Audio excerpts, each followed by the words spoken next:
Aunty जी, एक plate पानी पूरी खिलाना। हाँ हाँ बेटा, अभी खिलाते हैं।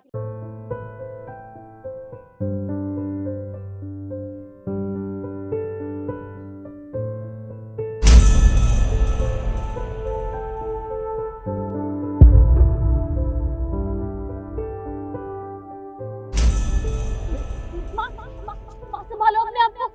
माँ, भाई साहब आप यहाँ से जाइए, मैं आपके आगे हाथ जोड़ती हूँ, जाइए यहाँ से। देखिए, अभी इन चीजों का टाइम नहीं है, पहले इनको होश में लाना होगा। पानी होगा? हाँ वो माँ आगे खोलो माँ। आंटी उठिए, उठिए। हाँ माँ, माँ उठो, संभालो, उठो। आराम से।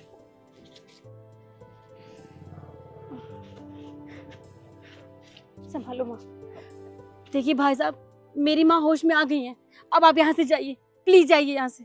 देखिए, आप मुझे बताइए तो सही कि आखिर बात क्या हुई है।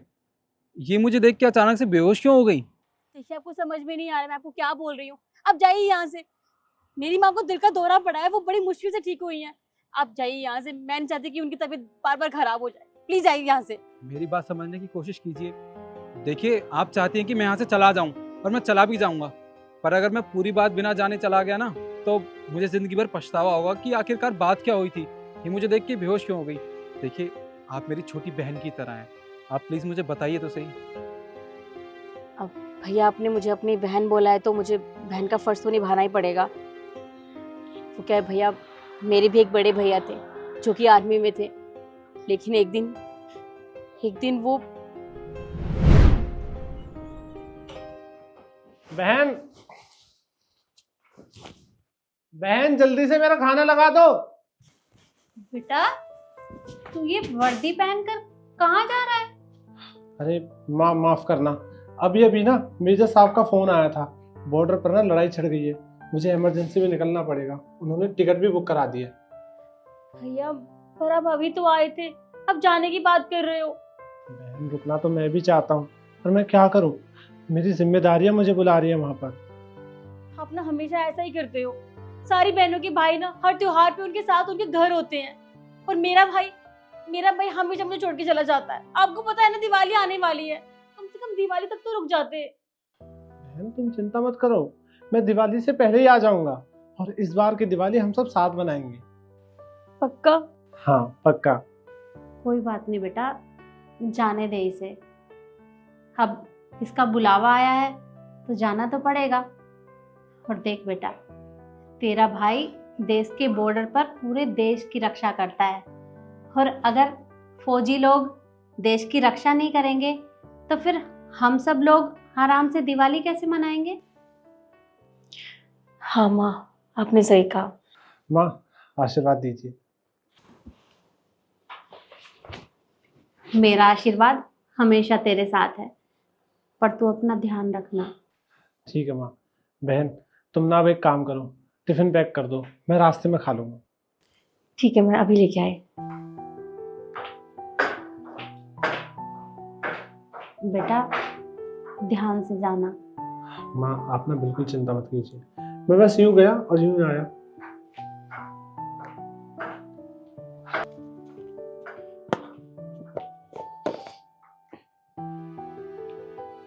और जल्दी आना, मैं इंतजार करूंगी। अरे हाँ बाबा, मैं जल्दी आऊंगा। ठीक है, मैं पहुंचते ही आपको मैसेज करता हूँ।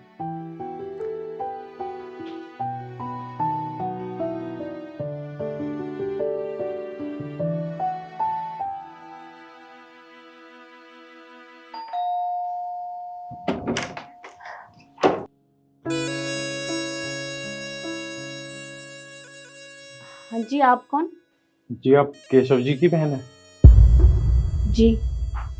हमें बड़े दुख के साथ कहना पड़ रहा है, जवान केशव भारत माँ के लिए शहीद हो गए।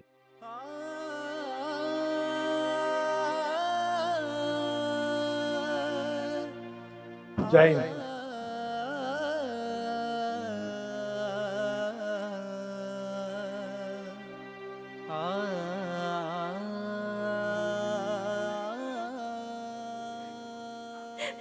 भैया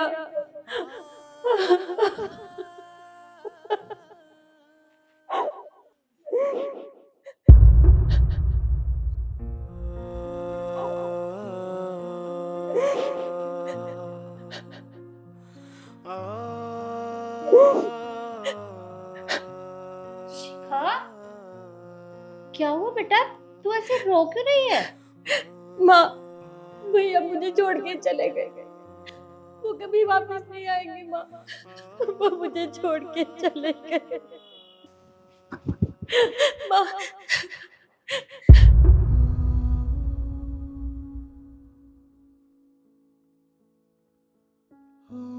कम से कम दिवाली तक तो रुक जाते। बहन तुम चिंता मत करो, मैं दिवाली से पहले ही आ जाऊंगा। अब इस बार की दिवाली हम सब साथ मनाएंगे। पक्का? हाँ पक्का।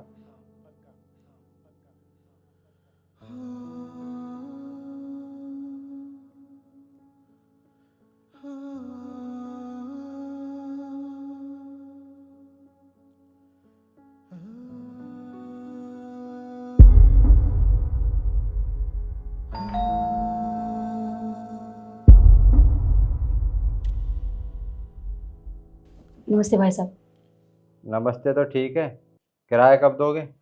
किराया भाई साहब आप तो जानते ही हैं, मेरे भाई को गुजरे अभी बस 3 महीने हुए हैं। बस बस, और नहीं सुनना मुझे।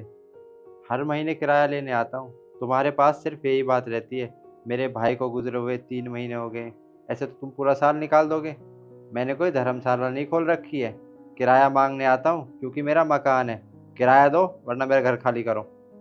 देखिए आप बस हमें कुछ दिनों की और मोहलत दे दीजिए, हम पैसों का इंतजाम कर लेंगे कुछ दिनों में कुछ नहीं सुनना मुझे, अपनी माँ को बुला। माँ, माँ बाहर आइए।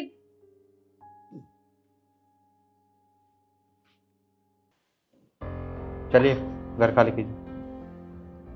अरे बेटा, मैं तुम्हारे सामने हाथ जोड़ती हूँ, प्लीज हमें घर से मत निकालो।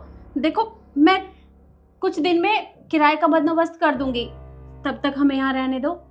मैं आपके आगे हाथ जोड़ता हूँ, मुझे हाथ उठाने पर मजबूर मत कीजिए। मैं प्यार से कह रहा हूँ, घर खाली कीजिए। चलिए चलो, अपनी माँ को लो, तुम तो समझदार हो, निकलो। चलो माँ, चलो।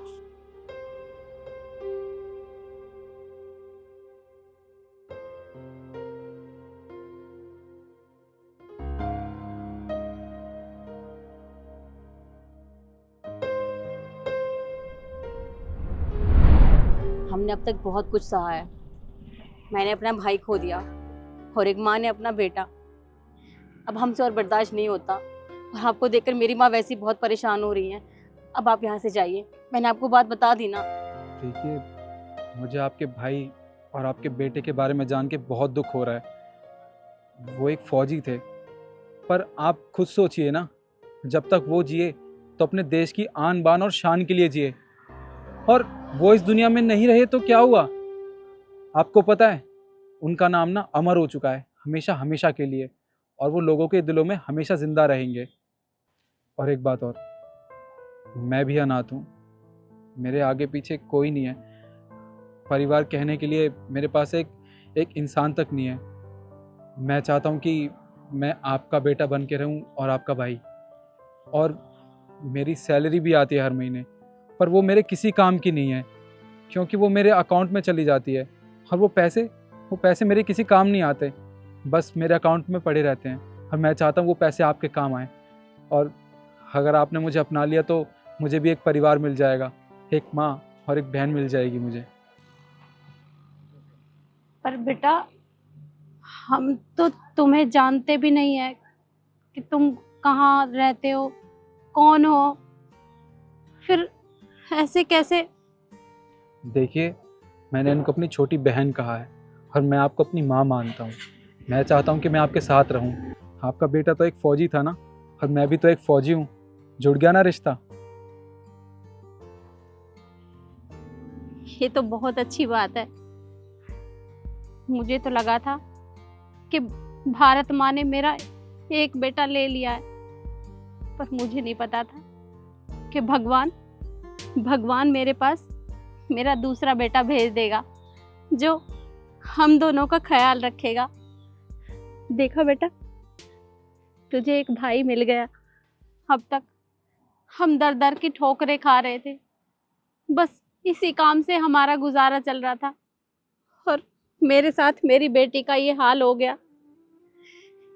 एक माँ के लिए इससे बुरा क्या होगा? और हाँ, आज के बाद ना आप दोनों मेरे साथ मेरे घर में ही रहेंगे और आपको एक काम करने की कोई ज़रूरत नहीं है। आइए। पर बेटा ये माँ, आप इसकी चिंता मत कीजिए, आप मेरे साथ आइए तो सही। मैं इसी सोसाइटी में रहता हूँ। आइए आइए माँ।